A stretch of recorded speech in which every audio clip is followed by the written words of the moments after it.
I will systematically explain to you the entire method of meditation. Why do we call it superconscious meditation? Most often you forget that method of meditation is very short, but the philosophy behind it and preparation for meditation is not known to all people. The students should understand the scientific law. If you throw a stone or rock, it will hit somewhere. Every action has its reaction. Why are you not benefited by the method? Why do you meditate for such a long time and then come out with a statement that you have not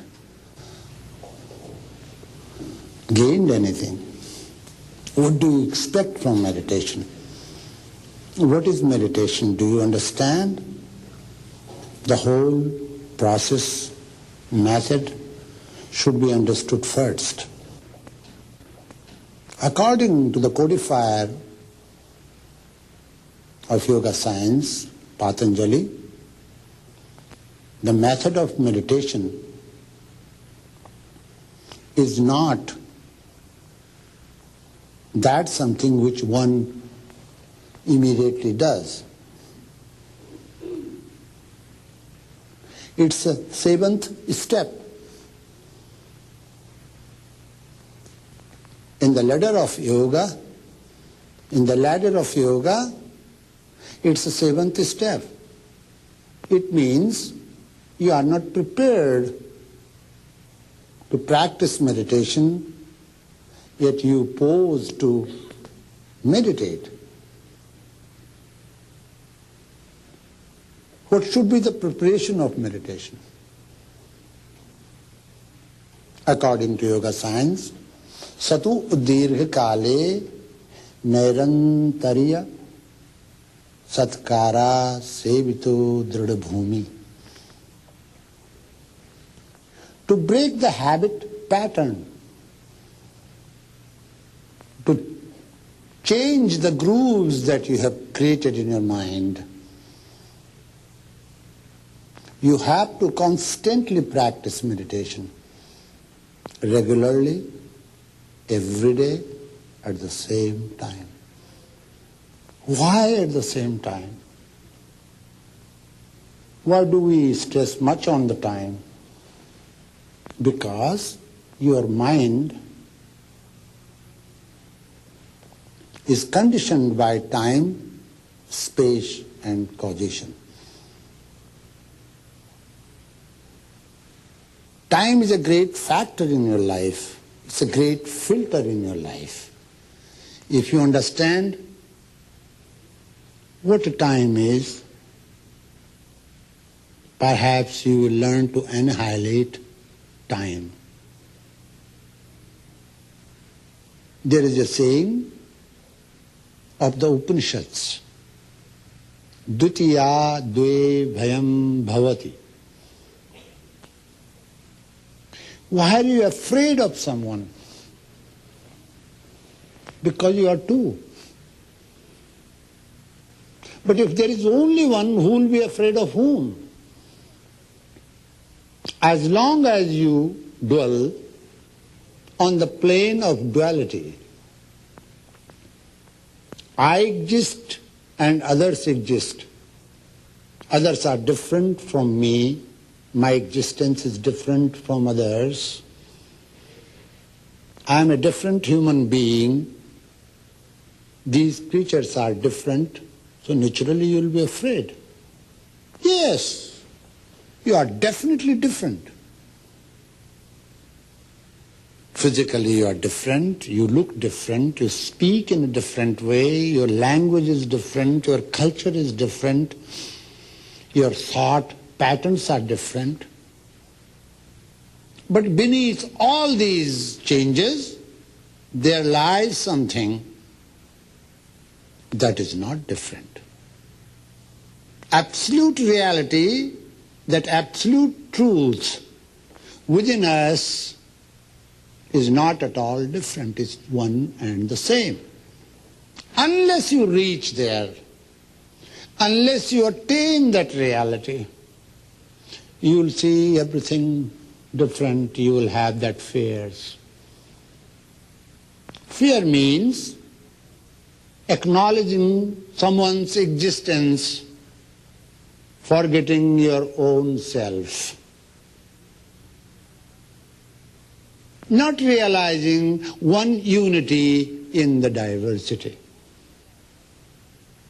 Not realizing one absolute here, there and everywhere.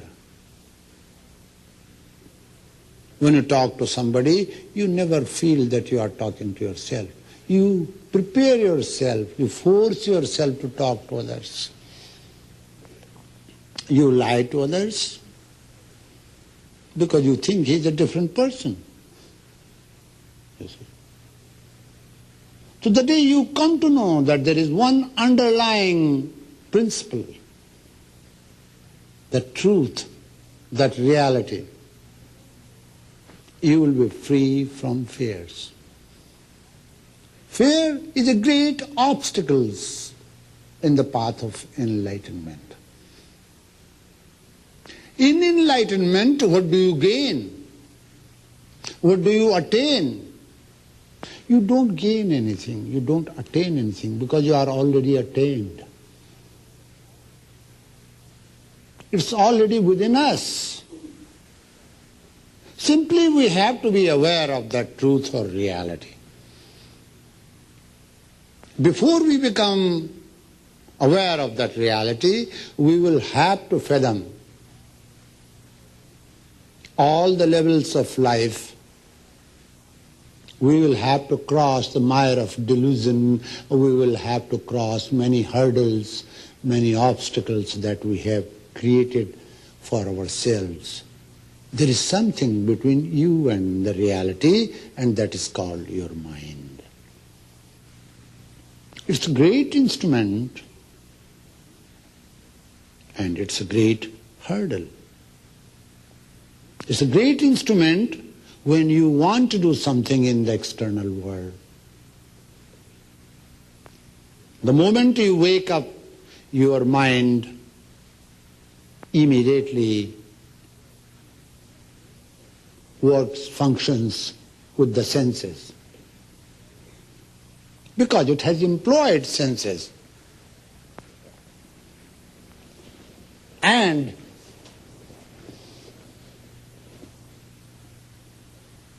it starts functioning in the external world. But for knowing truths, the process reverses.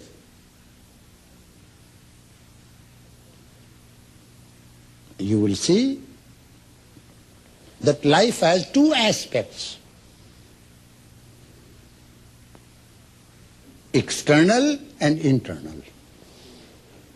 We are trained to see, examine, verify and know things in the external world. No one teaches us how to look within, how to find within, how to see within, how to verify things within. So we remain outsider whole life. We do not understand ourselves, yet try to understand things in the external world. Things are not the way you see them. They are not, even scientifically. If you study physics, you will come to know everything is moving. And if you study your mind, you will come to know that your mind is clouded. So how clouded mind can take the data, is able to have the data from the external world, which is constantly moving, everything is moving. then everything is subject to change, death and decay.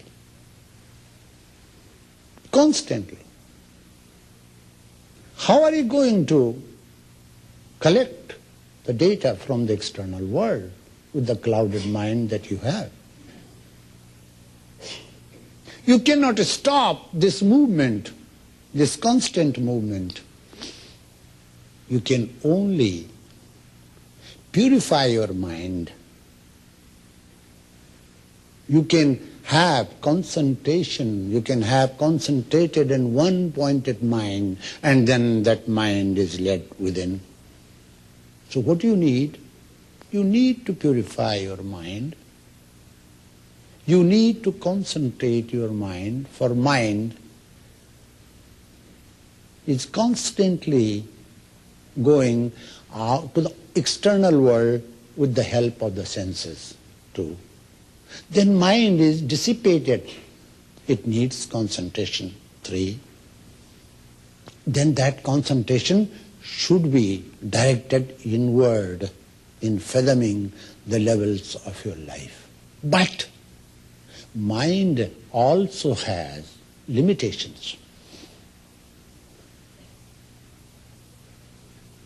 And a time comes when mind doesn't function.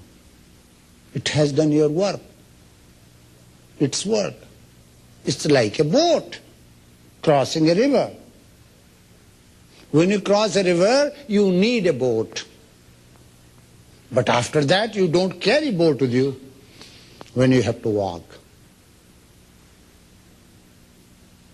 Before you learn to meditate and concentrate and meditate and attain that state for which you are meditating, the state of calmness, the state of equilibrium, the state of balance,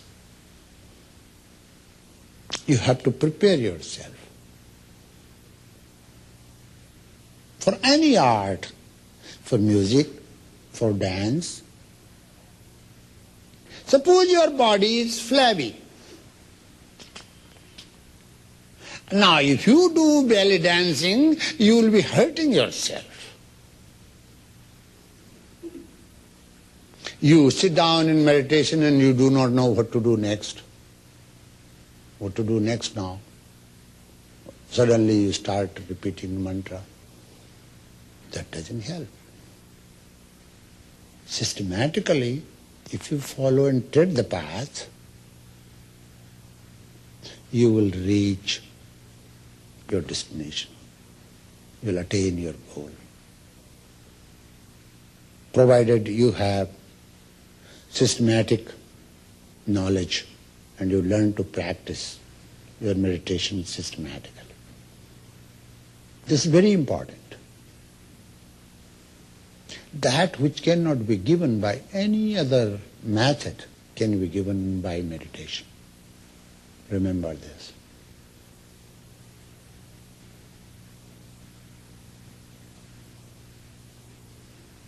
That which cannot be solved by anything, prayers can do. What do you do in meditation? You pray actually. It's a compact prayer, very short, subtle prayer. You are constantly praying. Your mind is focused on the object within you, and you are exploring and yet you are praying. With the help of that subtle prayer, you go to the center of consciousness from where consciousness flows on various degrees and grades.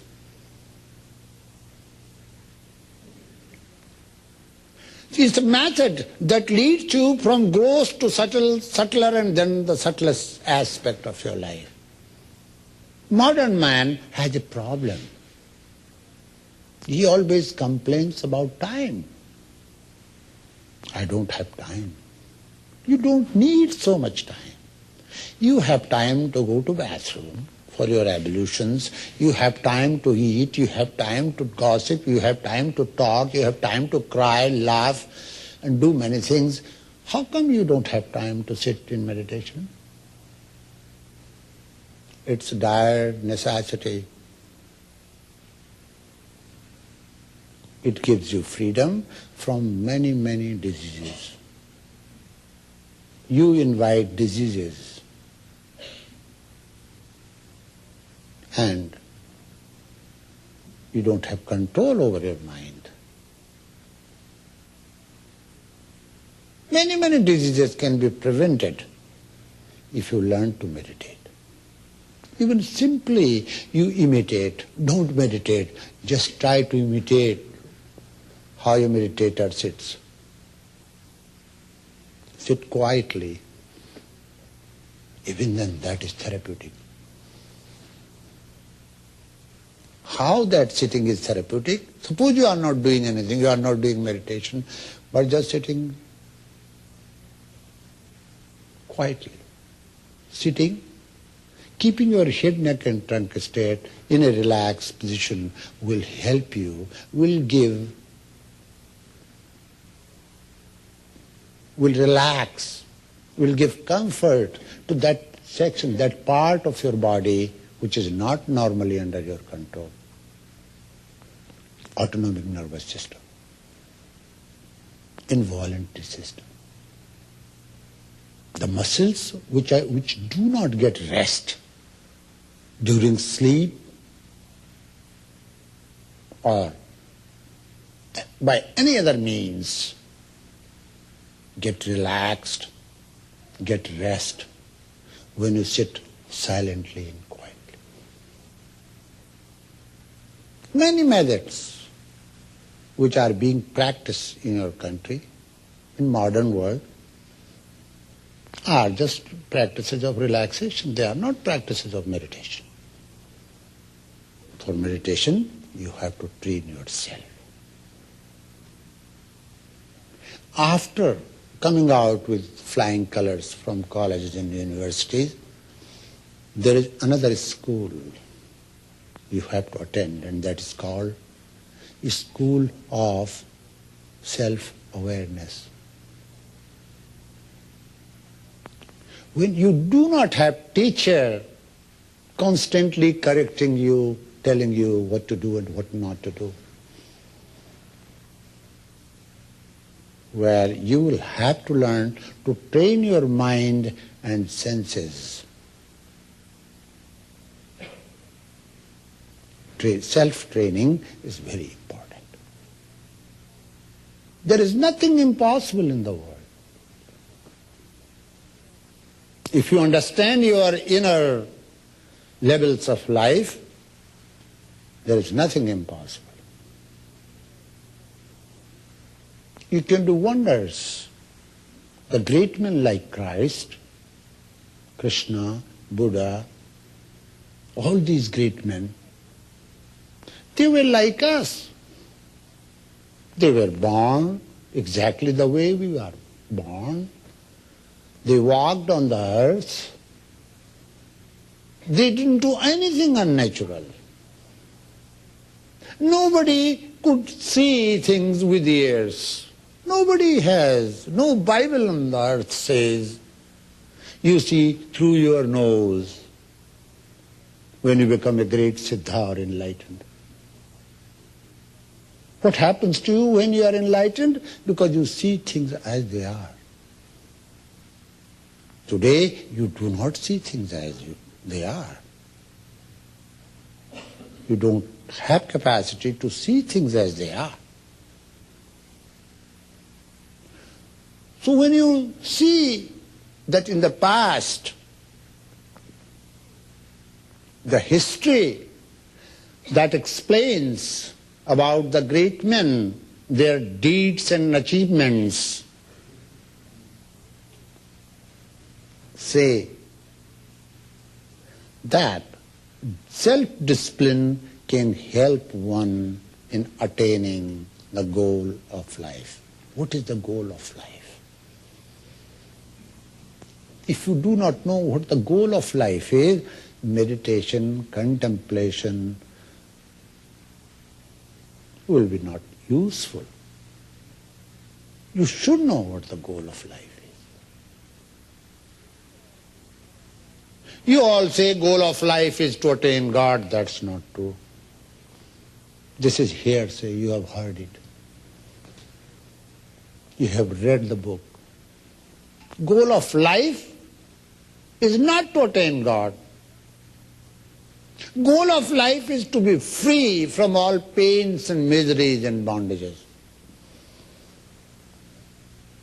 A state which is free from all pains, bondage and miseries, that is goal of life. To remain constantly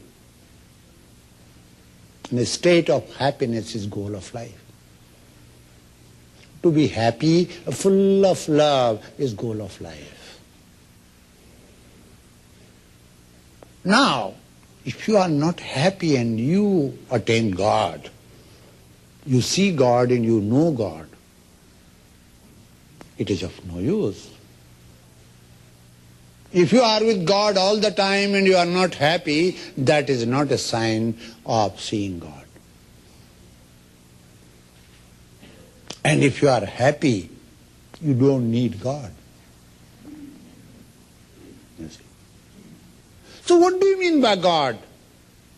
God means that state of attainment where you are free from all miseries, pains and bondages. Yes, I am not non-believer of God.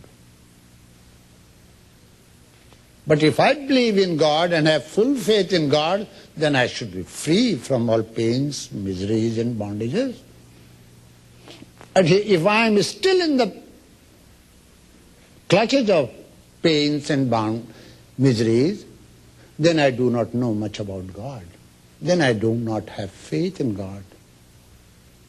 My mere beliefs will take off whenever I need them to help me. So be practical and systematically understand. And that is, learn to know thyself. First thing. It will become very easy for you to communicate with others, to understand others, to understand life and its counterpart, relationship. Life and the other part of the coin, other side of the coin, relationship. You have to understand yourself. First step. What do you understand yourself? You see, you have a body. Are you body alone?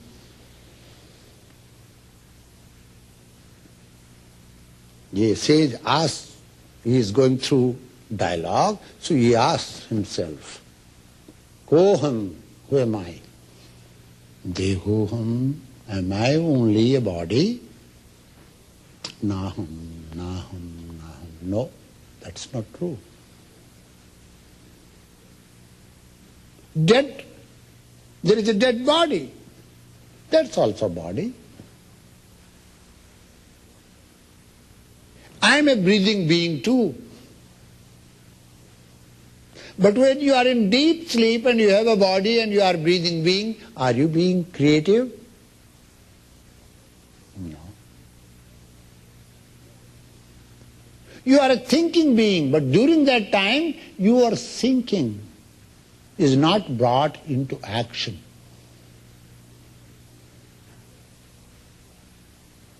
So you are not only body, a breathing being or a thinking being, you are something beyond that. When you try to understand yourself, many mysteries are unfolded. Whatever the way you feel today, the way you understand things today, after knowing yourself, you will understand yourself in a different way. You see? First attainment is freedom from fears. Because then you'll realize that unity, one absolute in all. It's a great freedom. When I went to Salt Lake City in a monastery, and I was asked to explain certain passages from the Bible. So I asked him, I said, we all are monks here. There is no outsider. May I ask you, if I slap you, will you give me another cheek? Come on, tell me truthfully. Yes. Be practical. They said, no. I said, but Bible says, if someone slaps you, give him another cheek. Do you follow Bible? I said, no. That's how come you are a monk? Following Christian tradition. All these great sayings have some truth in it. But those truths are revealed to us when we start practicing. So, yeah, can you explain what it is? I said, I will. When a child sits in your lap and slaps you, what do? You give him another cheek. Because child loves you. And you love the child. No matter what he does, you forgive. When you become father, then all these kicks, slaps and blows have no meaning at all. It's not violence at all. When Christ was crucified, it was not violence for him. For others, yes, it was. But for him it was not. Because he says, Lord, forgive them, for they do not know what they are doing. You see. When child is sitting on your lap, slaps you, he doesn't know that he's slapping you. You give him another cheek. But when? When you become father. When you understand the reality in life. This person has said you are a bad person. It happened with me once. I was traveling in South India in a train. So there was somebody sitting next to me. He was very naughty, educated person. One Swamiji was sitting. He had 12 disciples with him. He said, Swamiji, have you conquered anger, your anger? He said, of course, I never get angry. Ask my disciples. And everybody said, no. Our Guru never gets angry. And I was observing that, quietly sitting in a corner. He said, sure you don't get angry? He said, no. I cannot believe. Sir, do you get angry? He constantly asked him. 12th time, because I was counting. That Swami got angry and said, you stupid. He said, see, you got angry. Why such thing happens? Because we constantly identify ourselves with the objects of the world. We know how to take off, but we do not know how to land. And that's a very dangerous situation. You see, if we know how to start the car, or we do not know how to stop it, it's very disastrous. We have learned how to take off, but we have not learned how to land. Because mind has employed senses, and it's a habit of mind to go to the external world and function with the help of senses. But we have not trained our mind not to be with the senses, but to go to the deeper levels of our being. Whole of body is in the mind, but whole of mind is not in the body. Otherwise, You cannot think. If you record someone's speech, and then you record someone's 5 minutes thinking, it will take 1 week for you to record thinking. If you record 1 week's thinking, it will take many, many days. If you understand your thinking process and then understand the instrument, understand, try to go beyond it. Unconscious mind, you will find the world within you is far more superior and greater than the world you see in the external world. So great seers found out the way of going inside. You are safe when you go inside. You are not safe when you are outside. That going to the innermost level of your life in a systematic way is called method of meditation, not mere japa. When you are remembering mantra or suddenly somebody says, you stupid, you will drop your mala and give him a blow. That is not japa. You see? You remember the worst things when you meditate. All your suppressions come forward during meditation. You are sitting. Oh, I have not done some work in the office. I have not paid the bill. Such and such person has not given my money. I have to see this minister. I have to see this person. I have to see this person. All these. What are you doing? Are you meditating? You are thinking intensely during that time.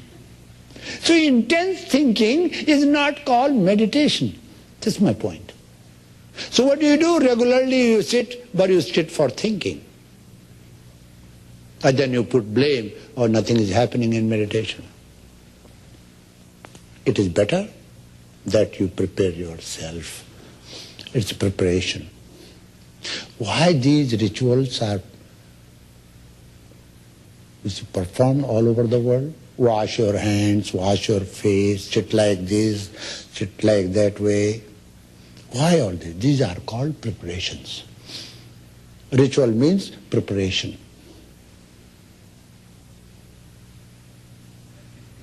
There are 7 schools in Indian philosophy.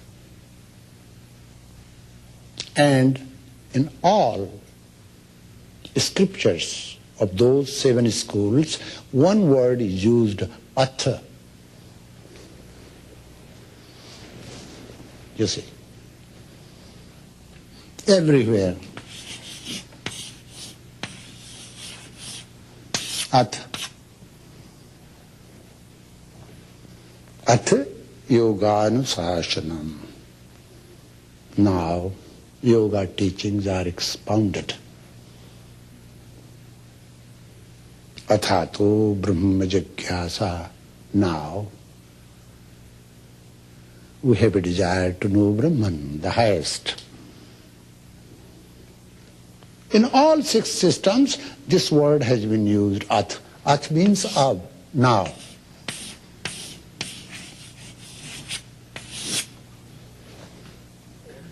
Now, when you analyze this word now, it means now, then, and therefore.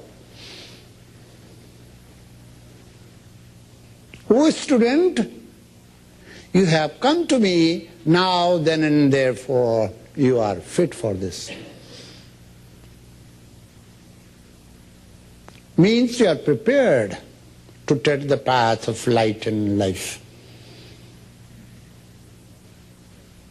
Without preparation, you cannot succeed anywhere. You have to prepare yourself for meditation. That's my point. You don't prepare and just sit down and then hallucinate, or then sleep, or then worry. You see.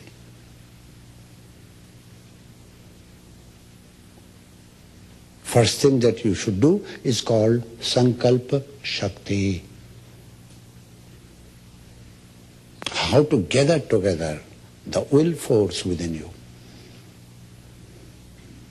I will do it. I can do it. I have to do it. I am going to do it. When you want to do something, do it with all your might, with mind, action and speech. If you do something half-heartedly and then do not receive the fruits therein, you cry.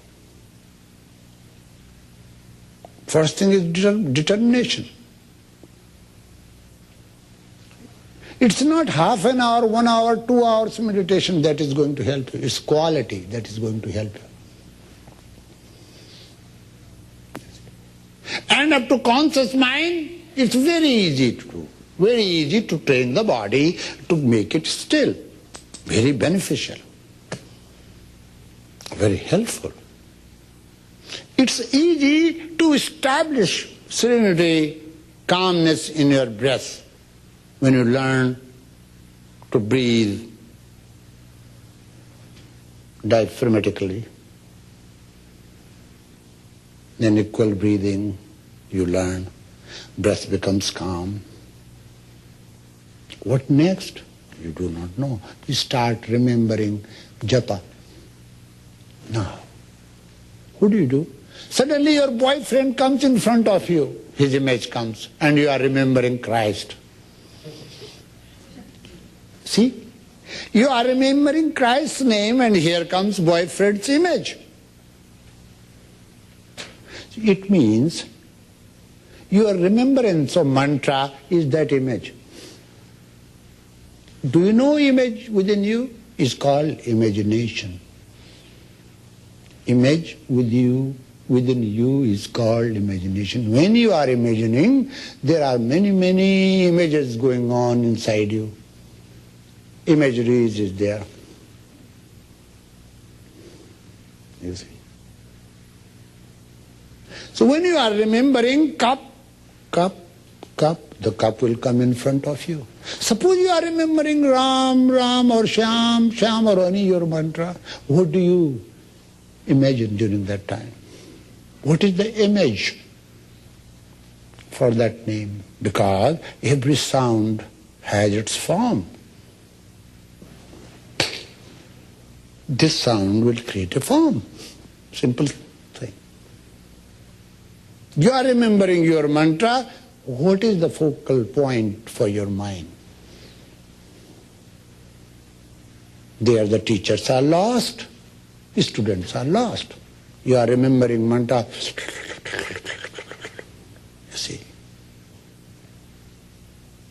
You know that you are not doing well, yet you have been doing because you do not know, actually. So you think it's better to do something. You see, at least you are free from the troubles.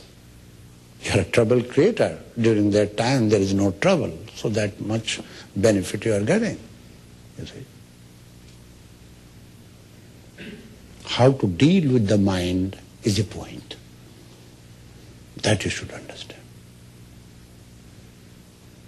When you have learned to create that dynamic will, that I will do, first thing I will sit. Keeping my head, neck and trunk straight, I will sit straight for some time. I will observe my body, stillness through my mind.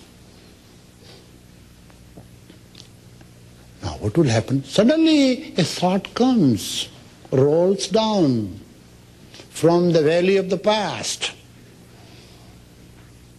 That will definitely affect you. If it is pleasant thought, you will smile. If it's sad thought, your face will droop. Put a hidden camera when you meditate and you will find you have made thousands of faces you have not meditated. The thoughts are affecting you. Thoughts do affect you. Thoughts affect your gestures, thought affects your facials, thought affects your writing, thought affects your speech, thought affects your whole life. Your actions are virtually thoughts. You see, first thing you should learn, not to identify yourself with your thinking during that time. That's why the scripture says, withdrawal of the senses. Withdrawal of the senses means you should have command and control that my mind is not running out, not going out with my senses. To isolate mind from the senses is a point, but mind will be not isolated if you do not give a right point to meditate upon. Focal point. What should be the focal point for the mind?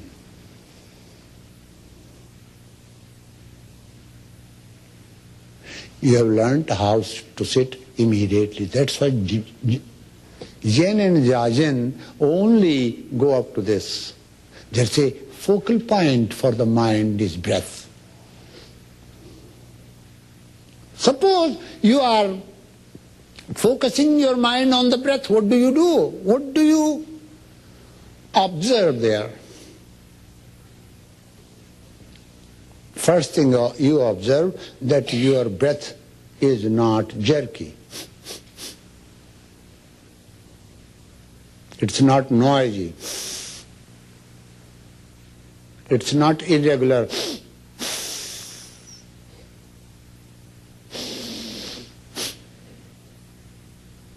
Many of the diseases, which are coronary heart diseases, are created by you, and then you go to doctor for cure, and you expect a little pill can help you. How that pill can break your habit patterns, I want to know. I know medical science. I have not seen any injection, any pill, any surgery that can help breaking your habit patterns. You will have to be aware of this fact. So first mind is observing this. No noise, no shallowness, no jerks, no irregularity. That which is very important in the breath, and that's why Buddhist school of meditation gives you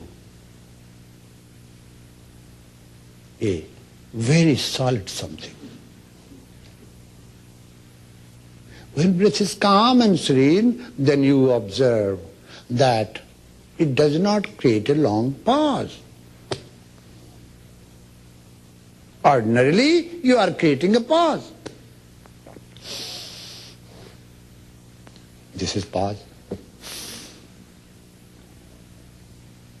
Nobody spanks his child.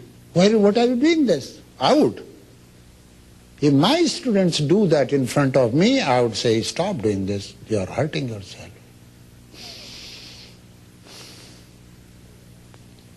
If you throw a rock on me, I can tolerate. But if you constantly do it, I cannot tolerate, because I know the consequences, that you are going to hurt yourself. When parents do not have knowledge of this, how can they teach children? Not to create a long pause, not to allow that pause. When you are creating a pause, you are suspending the motion of your lungs, scientifically. Motion of lungs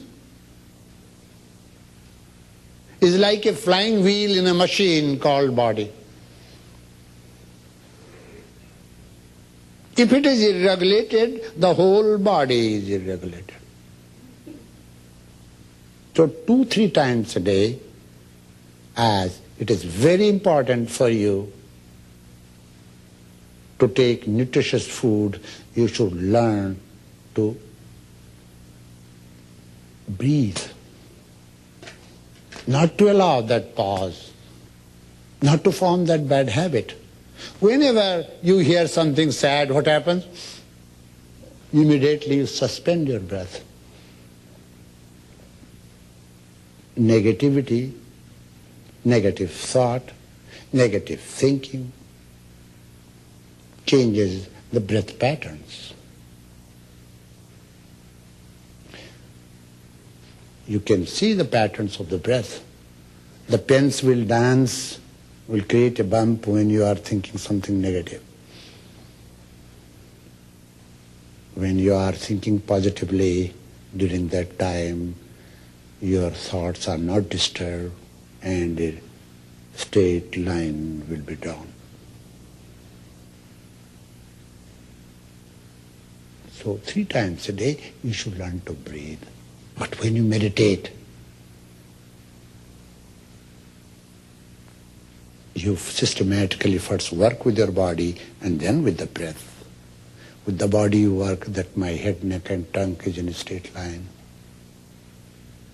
My muscles are not disturbing me. My subtler muscles are calm. Otherwise, twitchings occur. Body is like a child. Whenever you want to train your body, body rebels. And mind also rebels. Mind says, what are you doing with my body? I've been using this instrument for a long time and suddenly a Swami comes and teaches you something. Why are you doing this? You are so young, you can do it later on. Enough time in life. You see. You can learn meditation in old age. Mind will give you many such suggestions. You see. Because time is one of the conditions of mind. It's a magician. It will tell you, if you are a thief, it will encourage you to steal. If you are a good man, it will encourage you to do good things. If you want to be lazy, it will encourage you to be lazy. It is a magician. You will have to be very alert, gently train that mind, unruly mind. You will have to make it orderly mind. And it starts with body first. No need of hallucinating. Sit down for a few days, even months, no harm. It will give you great solace and comfort if you systematically go, meditate. Otherwise, whole life you will be doing, nothing will happen.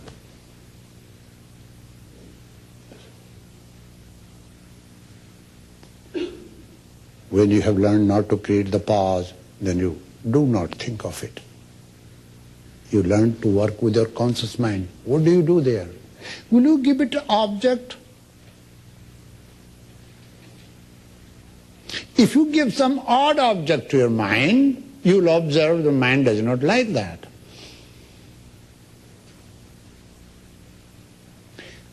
Mind likes some pleasant objects. If you have a girlfriend, your girlfriend's object mind likes. Now try that. Think of the person whom you love. After a few minutes, few seconds, that object also goes away. Another thought comes. It is a habit of mind not to stick to one object. That's why it is called mind. Millions and trillions of thought patterns are traveling in the train that is called mind. So when first breath, in first step breath, Zen and Zazen stop there. They don't try to go beyond mind. So what do they say? There is no mind. No mind theory. We say there is no mind. It's easy to say there is no mind. I don't exist. But when you are hungry, you rush to the kitchen. When you have some necessity, you go to that spot. And then you say, I don't exist. No. Thinking process is there. Let us try to study and understand it.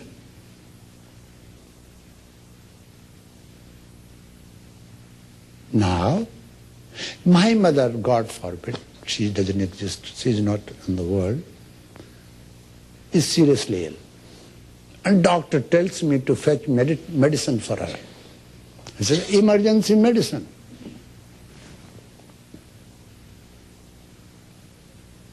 Now, suddenly when I walk for the drugstore, towards drugstore, there I find red light. I cannot cross. Do I have to observe the model number, which car is running this side and that side? Or do I have to wait to cross the road? In such a case, with full determination you go for something and there you find some obstacles, you just wait and cross. Suppose you are lost there, that red light stops you and it stops you for a long time, and you could not fetch the medicine. What do? You lose your mother. Meditation is like that. You observe things, but you do not allow things to affect your mind and heart. Many of you suffer on account of emotional problems in day-to-day life because my husband did not smile today, so you are very sad. Why are you sad today? Let him not smile, let him go to dogs.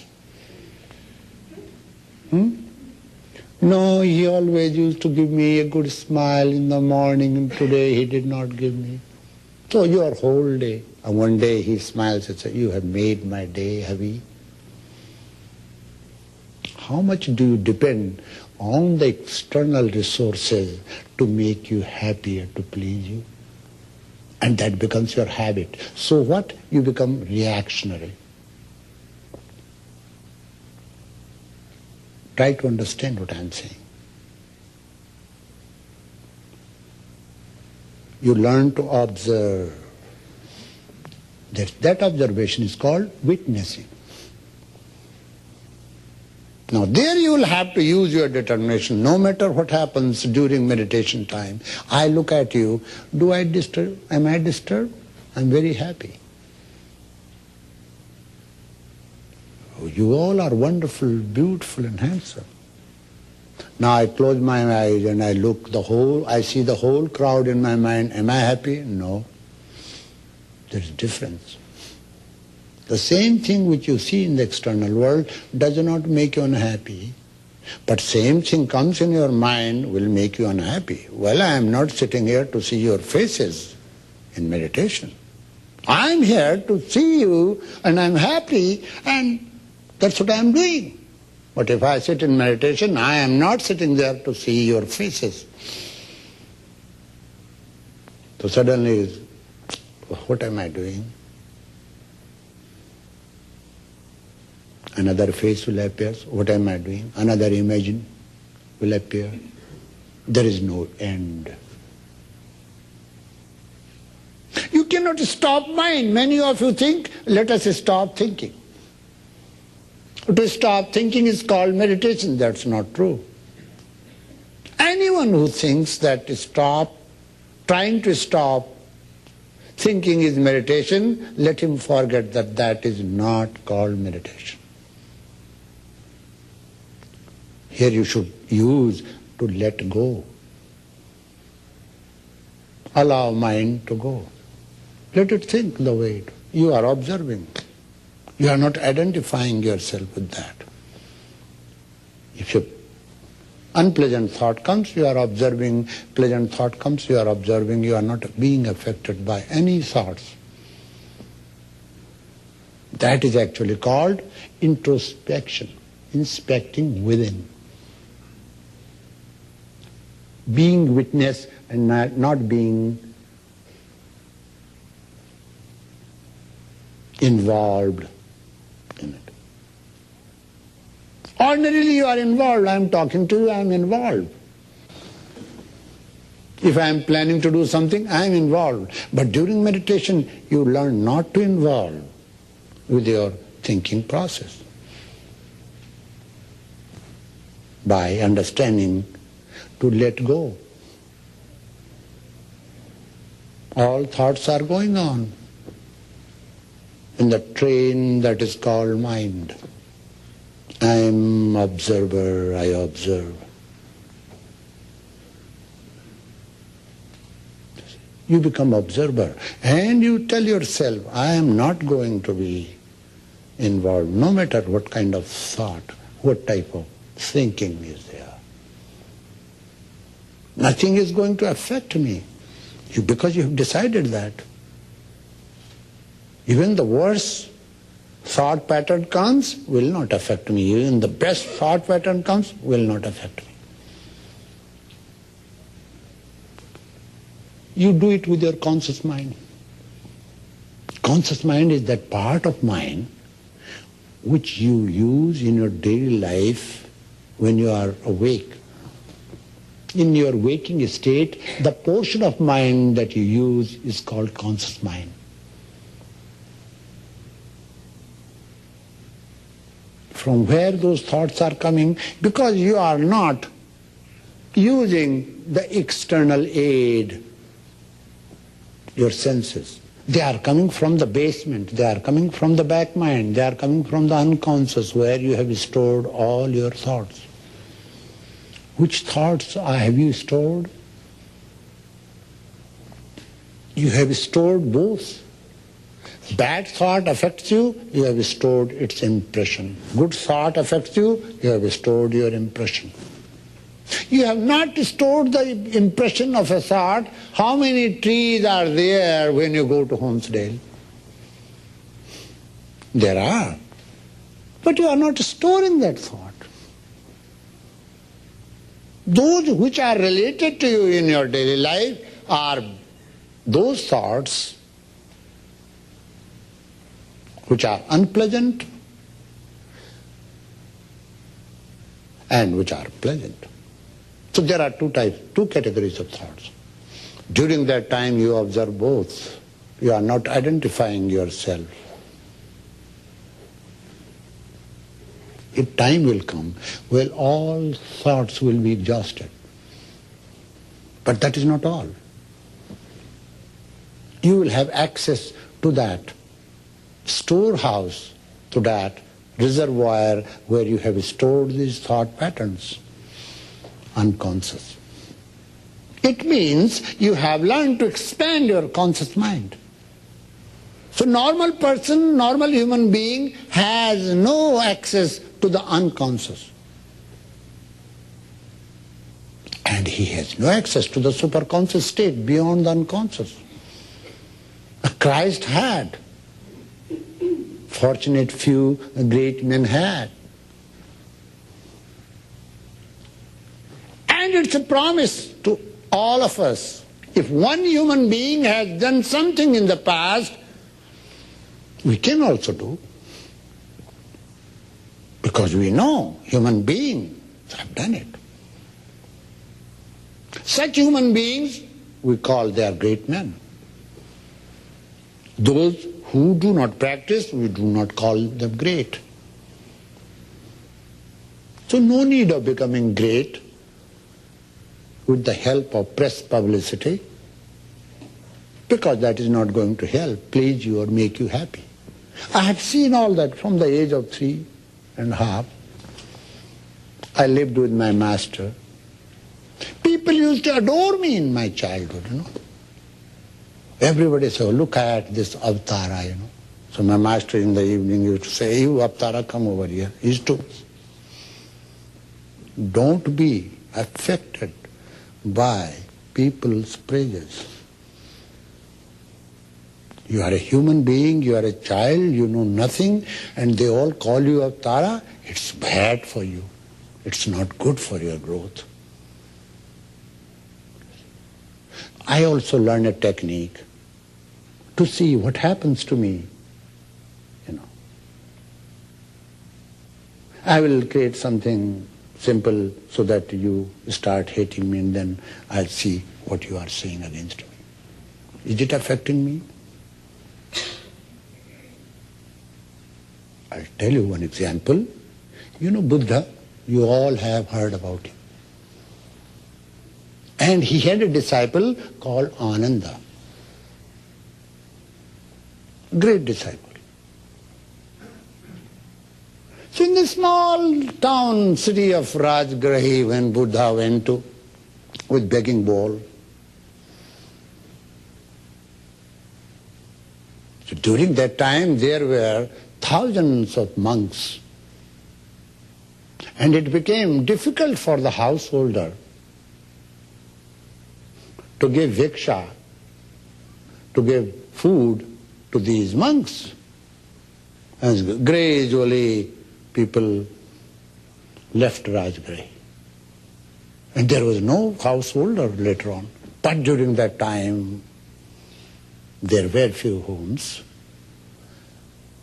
And it's a usual routine in India, and it's cultural something, that when a monk comes to your door, you give him something to eat.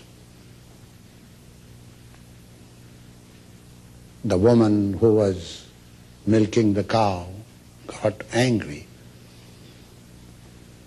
Since morning I have been giving alms to these fellows, useless fellows, burdens to the country, burden to the nation, burden to themselves, and they are irresponsible, doing nothing, and they want viksha.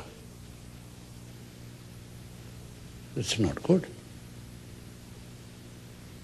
So she picked up the filth and started giving it to Buddha. You know, Buddha always used to have a bowl. And he smiled and said, "Mother, keep it to yourself." Didn't say anything.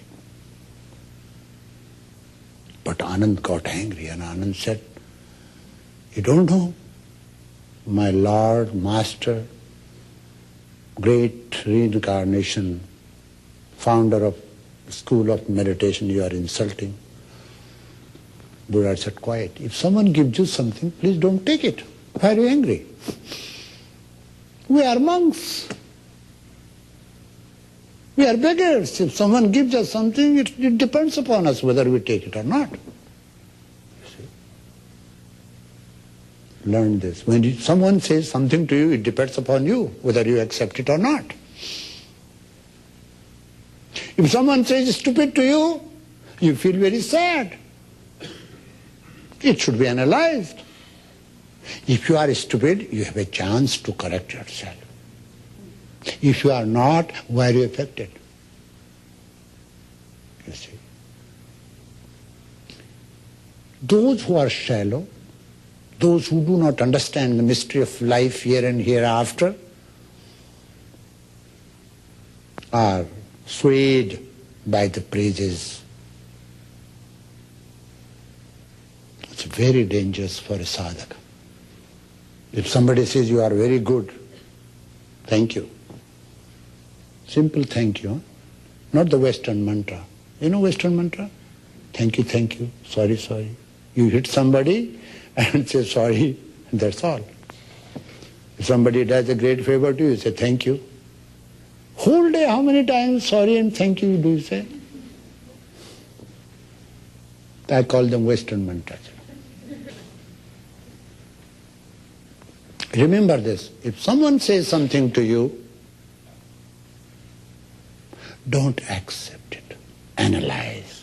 Is it right? If he is right or she is right, well, it's a chance for you to help yourself.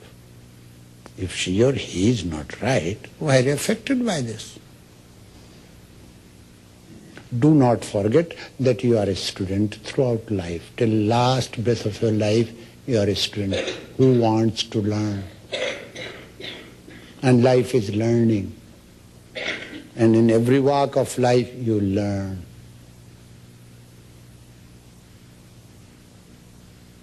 So first practice, students should do. Anyone says something, should not be affected. If you are pampered again and again, 100 people say you are bad and 100 people say you are good, what do? What is happening to you? You are feeding your ego. There is inside there is something that is evil, that is a deva both. You are feeding that evil. Oh, you are great, you are great, you are great, you are great. What that evil does? That ego separates you from the whole. So when you are separated from the whole, you have become an individual, small, teeny, many, little one. When you are separated from the whole, you have lost that majesty. You have become egotistical. So don't allow anyone to feed your ego. Don't become suspicious. If somebody gives you compliment, it's okay. If somebody speaks some bad thing, don't be affected. These both unpleasant and pleasant reactions are stored in your mind. And when you are trying to calm down your mind, they come forward. How about me? How about this desire that I want to have a car? One day, Maharaja of Varanasi, a city of learning, Banaras, on the other side is a state. So he came to my master and said, "Sir, whenever you come to Banaras, please visit us." He kept quiet. I said, caught hold of my master's feet, "Please grace my residence." Third time he said, "Only one thing I want to do." He said, "Okay, I will come." So when we went to Banaras, so there were instructions that we were going to come one day. Everybody was instructed to be nice to us and to... So the guard said, "Oh yes, we have been, please go inside." The manager said, "I am just calling secretary," and secretary said, "I am calling PA." Finally, when we went inside, big courtyard and well furnished, big hall, we sat down there. But Raja was missing. So his servant came personally and said, "Sir, he is in meditation, he will be coming after 10 minutes. My master laughed. I said, "Why are you laughing?" "You were like my father, you know." So I said, "Why are you laughing? It's not good mannerism, you know. You're laughing here." He said, "You shut up."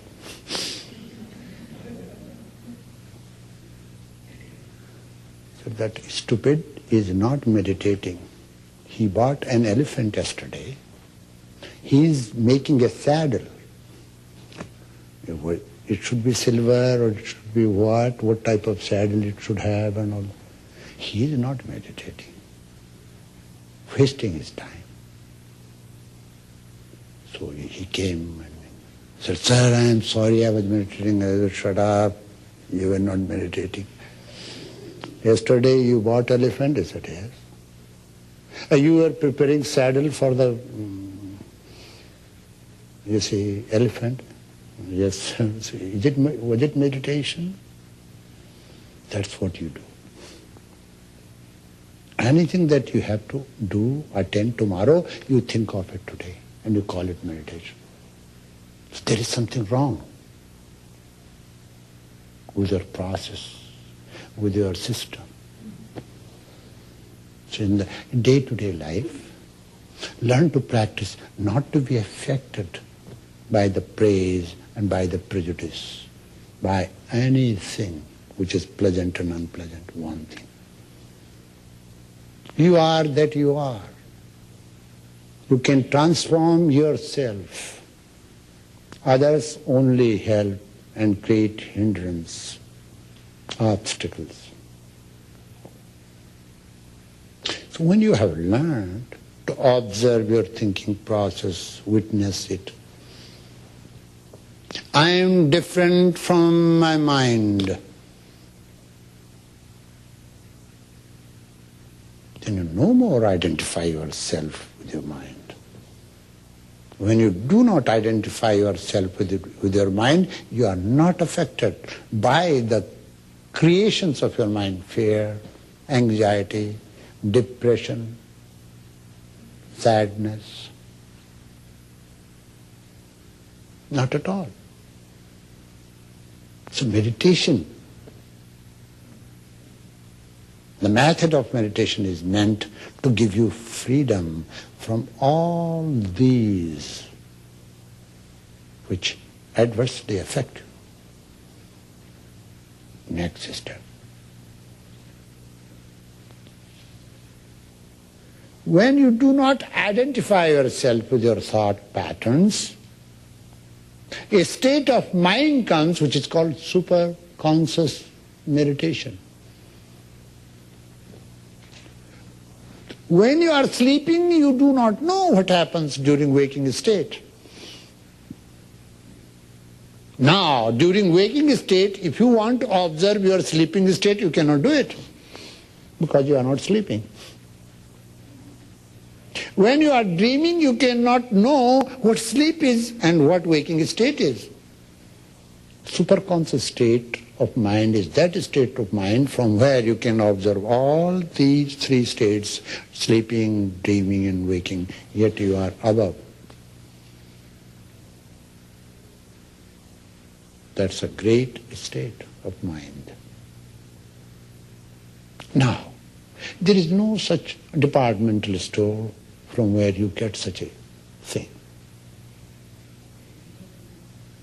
No matter how much money you spend.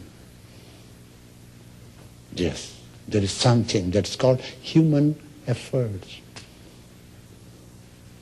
Anyone who makes sincere efforts can attain that state.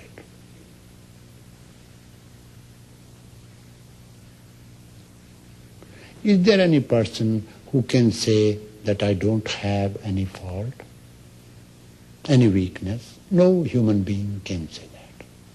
The thing which is truth in one place may be untruth in another place, another time. The thing which is lawful in one place is unlawful in another place, another time.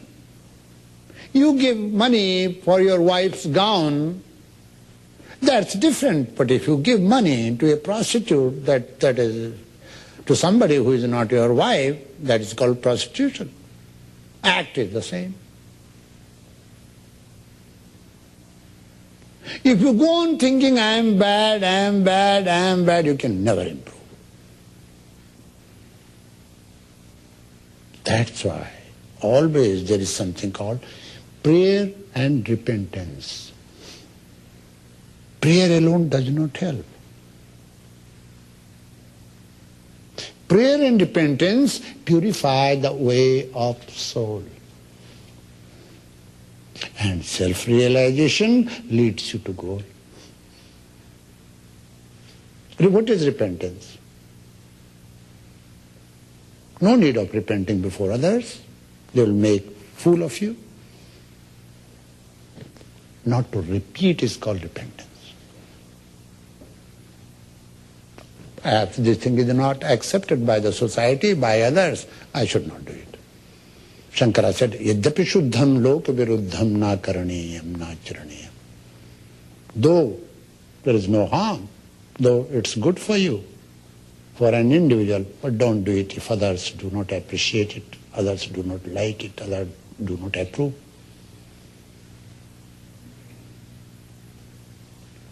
So do not repeat is called repentance. Anything that you think is odd, do not repeat it. You are free from that. Prayer. For whom will you pray? To whom will you pray?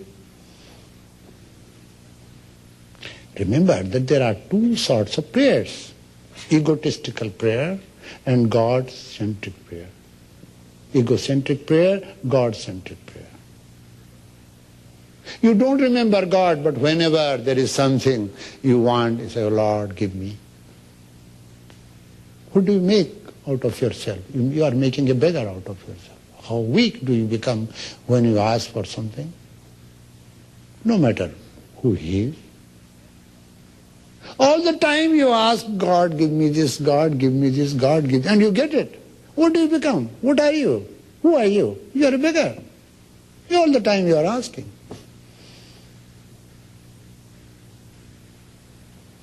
And what are you feeding? Ego.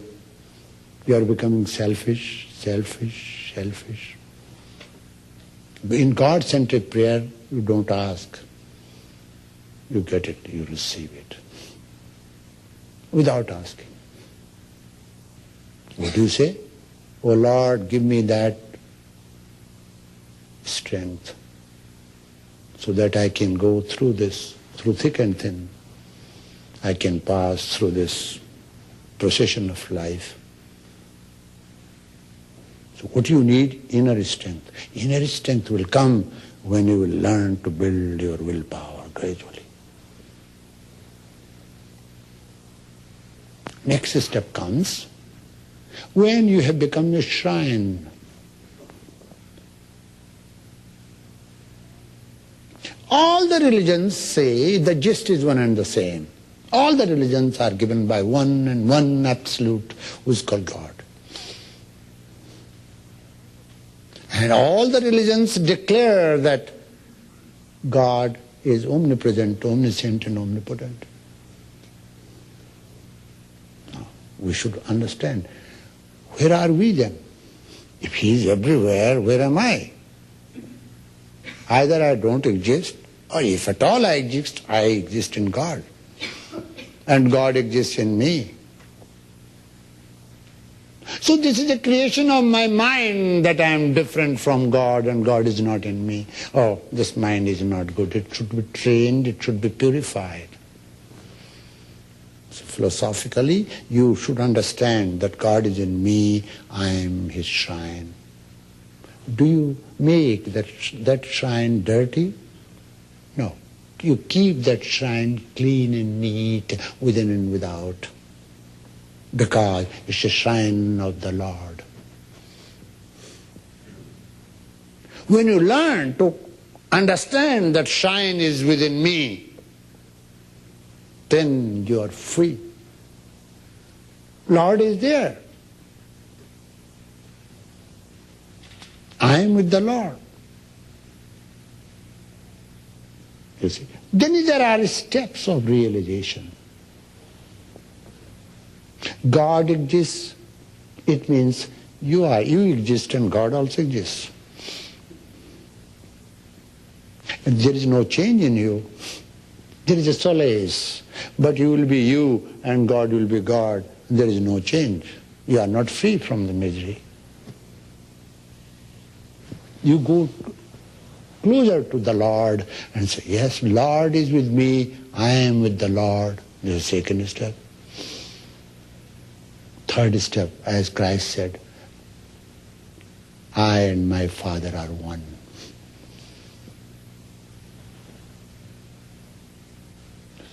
That oneness you establish, you see, not by denying yourself, but exactly the way when river meets the ocean, river does not lose its existence but becomes the ocean. It's expansion of the river. These are the benefits of meditation. But go according to schedule. If child cries, you get up and say, I could not sit in meditation because my child cried today. Next day you will find the husband cried. If he doesn't cry, shout. That's it. Third day you will find the friends cry, neighbors cry. Choose a time for yourself when you have not to do your worldly duties. Nobody wakes you up at night and says, are you sleeping? You can meditate when everyone is sleeping. So when I lived with my master, thousands of people used to come. Everybody used to put flour and some coconut and this and money. And that child, 4 years old, I said, there is something unusual in me that everybody is bringing and other children are being deprived. So I started feeling that I am someone. So my master said, no, you are nothing, stupid. I said, if people praise you and say you are great, it's their greatness, not yours. I'll tell you one thing. There was one tiny state in India, Hyderabad. So there was one man called Chandu. He was very favorite of the Maharaja, and he's a very good man. He wouldn't retire without giving charities. He was so famous, nobody knew about Nawab of Hyderabad, Maharaja of Hyderabad. But everybody knew about Chandu. Who Chandu was, because of his generosity, because of his, greatness. So everybody used to call, oh, Chandu Hyderabad, Chandu's Hyderabad. So one day Nawab called him. Chandu, what's this? I am Nawab, this estate belongs to me. Why people say Chandu's Hyderabad? You know what did he say? खुदा की शान है इंसान का मशहूर हो जाना. It's Lord's grace that you are known to many people. Don't think that it's your grace. Don't think that you are great. So again and again I was taught, people are good, people are wonderful, people are loving, they are giving you this. You have not earned, you have not done anything. Be humble, be humble, be humble. In your daily life, be nice, be gentle, be humble. But don't allow anyone to hurt you. Have that inner strength. That meditation which you practice, then that is brought forward as meditation in action. 5 minutes if you meditate and rest of the day you become monster, that's not a good meditation. That meditation which makes you aware of the reality within you should not be forgotten when you do your actions. All my thoughts, all my actions, all my speech should be directed towards that awareness. Wherever you go, remember Lord within you. Someone is witnessing your actions, your speech.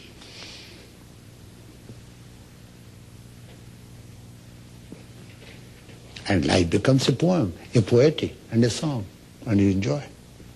And that's what life is. You know what life is? A camp. And we are in a journey. This is a camp. This is not your home.